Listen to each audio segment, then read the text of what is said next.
about. I'm at a gentleman's office today who's a member of Provincial Parliament, Peter Tabuns. Thank you, Peter, for sparing some of your time. It's my pleasure, Rich. Thanks for having me. You have an amazing background. Prior to you getting elected as a member of Provincial Parliament, you were a former director for Greenpeace. You're a city councillor for Toronto. What we'd like to start with is how the province has stepped in and got involved with the Toronto school district. I think there's 48 schools that are being investigated that may be shut down. There's also 20 properties that are owned by the school board that may be on the auction block to be sold. Can you talk a little bit about that? Well, I can. As you're probably aware, the province of Ontario has been underfunding education for last decade. The problems that were baked into the system by the Harris government were never adequately addressed by the Provincial Liberals. And so we've seen school boards scrambling to try and provide services for children, for students, and not being able to do it. And that pressure has been very acute here in Toronto. In the last few months, the Minister of Education has pressed the Toronto District School Board to identify how it's going to deal with 130 what the province regards as underutilized schools. The fundamental problem is that if the province isn't funding education adequately, it's going to run into big political difficulties. And the whole effort of the Liberals right now is trying to divert people's attention away from their underfunding, divert people's attention away from the tax cuts they've given to corporations, which have caused a lot of the problems we have fiscally, and say, no, it isn't our failure to collect fair taxes from companies. It isn't a failure on our part to fund education properly. The problem is we've got schools that are underutilized. And that's the story the Liberals are using to cover their problems. But it's creating a lot of difficulties for school boards, for parents, for children. If we're going to look at the schools in Toronto, you'll see that we go through different waves. There are times when you've got lots of school-age children, and there are times when you've got a small number. In this community here, Toronto-Danforth, I've seen the cycle of schools filling up, emptying out, filling up, emptying out, and we're on track to fill them up again. Cities change, communities change. People get older, children move on, and then young families move into a neighborhood and they rejuvenate it and they fill those schools. The province's approach is very short-sighted. They don't understand that you have to have a buffer in the system over the decades, not just year to year, over decades is the planning horizon that you have to keep in mind. We think that what's being done now is just being done to help the Liberals' political fortunes, to help them address the deficit in a very short-term way and creating long-term pain for the residents, for the children in our communities. Is this also going to affect areas that right now that high level of poverty, within those areas? Yeah, my understanding is most of the schools that are so-called underutilized tend to be in areas where you have lower incomes.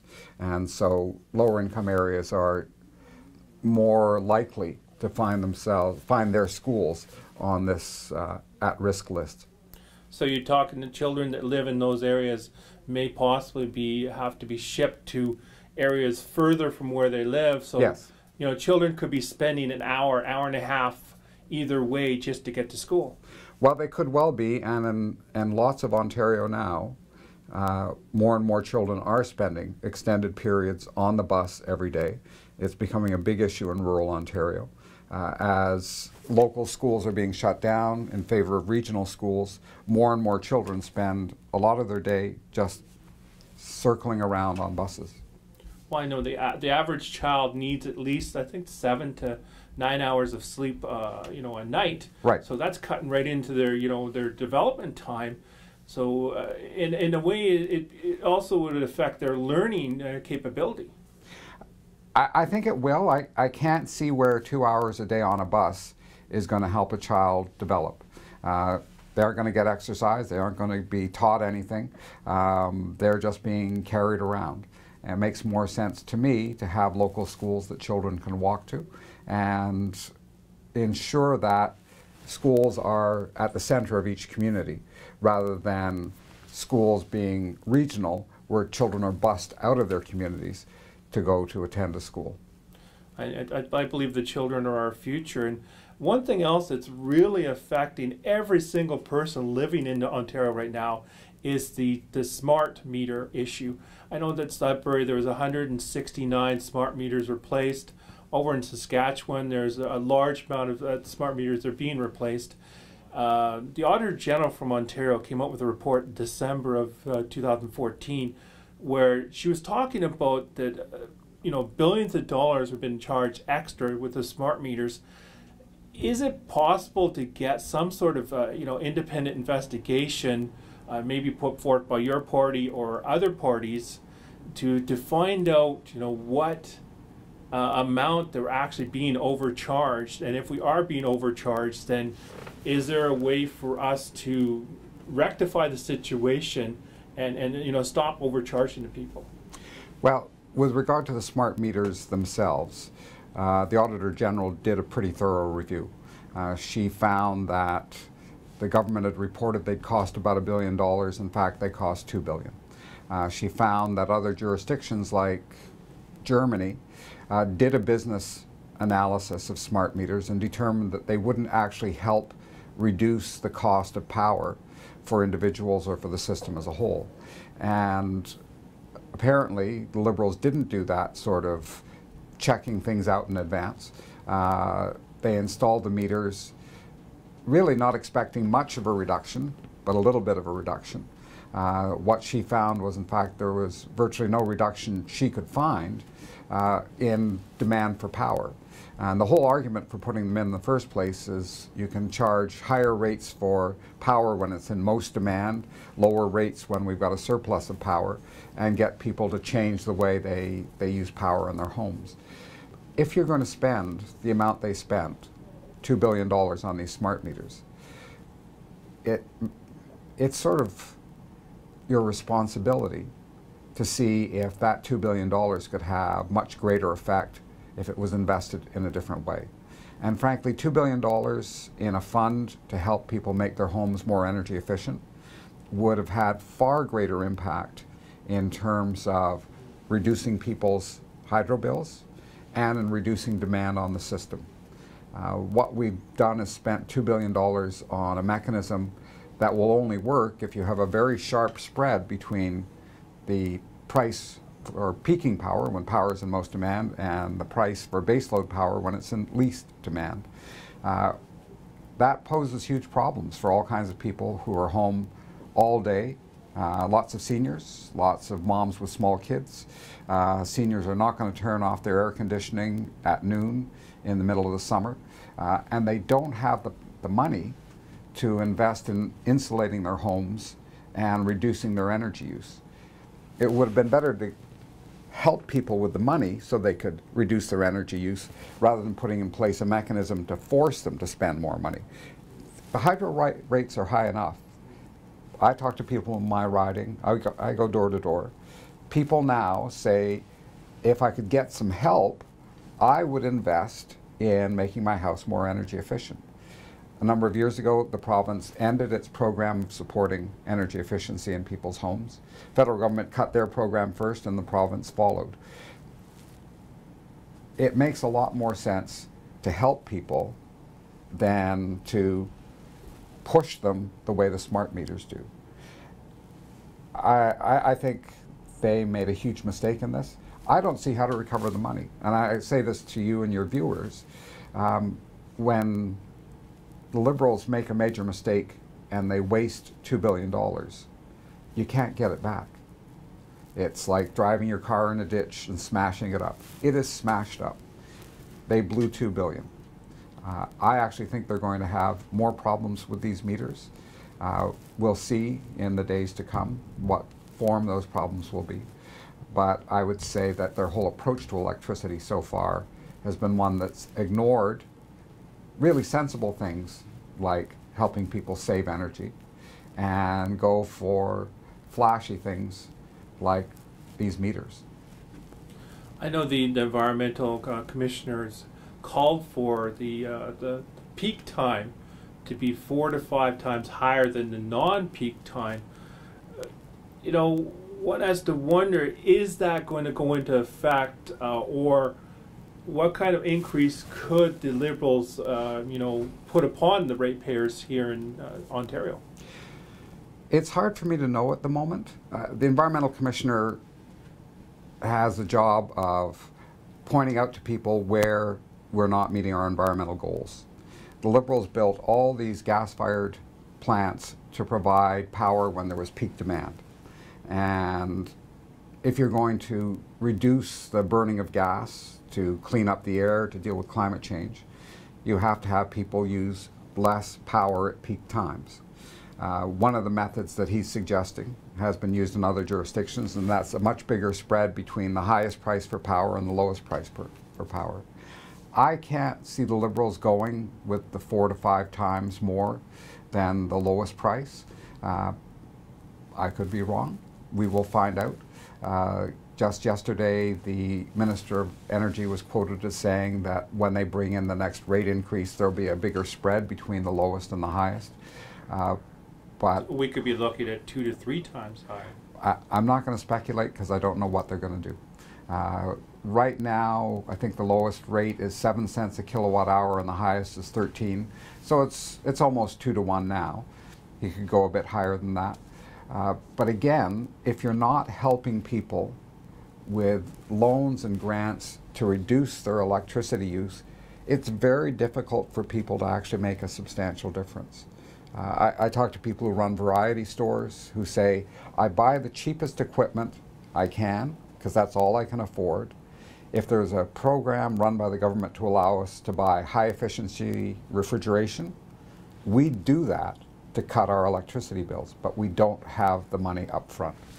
And I think what's happened is we've missed a huge opportunity to cut people's power bills, to reduce pollution, and instead spend a fortune on smart meters. I know that for the gas plants that you were briefly talking about earlier, the Liberals paid almost $1 billion, and then they immediately shut them down. Quickly, on Ontario, Manitoba and Quebec, which are right next to Ontario, they're producing massive amount of electricity naturally. Here in Ontario, we have the nuclear plants, and with all the nuclear waste that's going to take thousands of years to become inert, why aren't we looking at ways to bring in the power from Manitoba and Quebec here in Ontario, and at the same time, then we can start phasing out these nuclear powers? Because I think there's $25 billion that the Ontario government's going to spend on 2 nuclear plants just to upgrade them. I mean, you and I were briefly talking about that earlier. We've been saying in the legislature that the Liberals should not proceed with spending $25 billion. And frankly, because we've had a history of huge cost overruns, we could be spending $50 billion. We should not be proceeding with these refurbishments until we've done a full business case and looked at all the options. In Ontario, you can provide energy efficiency for 3 cents up to 5 cents a kilowatt hour. The power from these new plants, if everything goes perfectly, will be 8.6 cents a kilowatt hour. So it'd be cheaper right now to invest in efficiency and conservation to make up demand. Quebec is selling power on the markets in the United States in the range of 4 cents a kilowatt hour. We don't have all of the transmission capacity to meet all our demands right now from Quebec, but it would be worthwhile for the government to actually do an analysis and see how much of our power needs could be met by imports from Quebec and possibly Manitoba, to see if we could save money that way. They don't seem to be willing to look at what the real options are, what the real alternatives are. They seem to have blinkers on and they're just going down this path. And we're very fearful that there will be substantial overruns.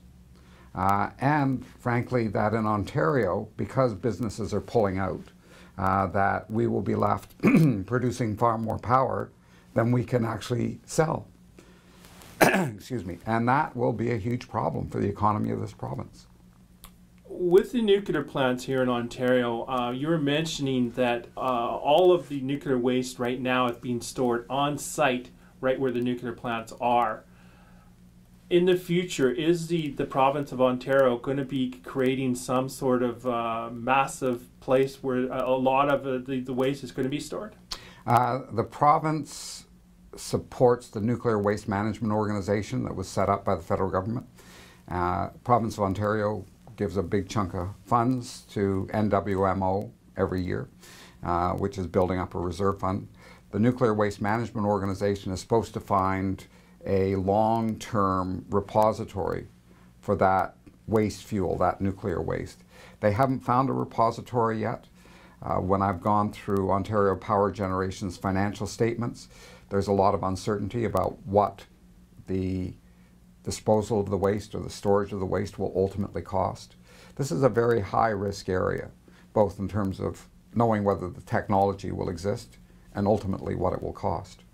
Well, it's thousands of years to become inert. Yes, that's right. You know, at the same time, it's also, you have to wonder if it's like a powder keg, because what happened over in Japan, something natural, catastrophe, or even a man-made catastrophe, could be a fire or something like that, could happen near the plant, lightning strikes, or, you know, something like that.